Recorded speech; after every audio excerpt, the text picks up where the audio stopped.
రఘువంశసుతా బుద్ధిచంద్రశ్రీ రఘువంశసుతా. శ్రీరామ నవమిని పురస్కరించుకొని రాముడి పాటలని, సీతమ్మ వారి పాటలని మనందరికీ కూడా వినిపించడానికి ఎంఎస్ సుబ్బలక్ష్మి గారి ముని మనవరాళ్లైన ఐశ్వర్య గారు అలాగే సౌందర్య గారు మన కార్యక్రమానికి విచ్చేశారు. సీతా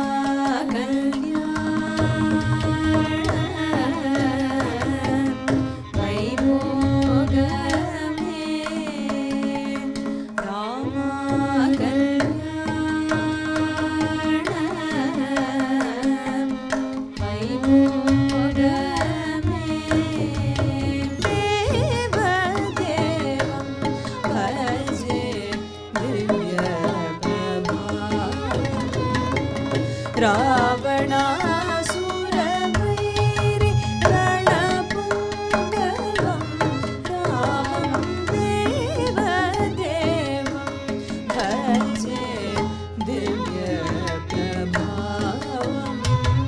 రామచంద్రాయ జనకరాజ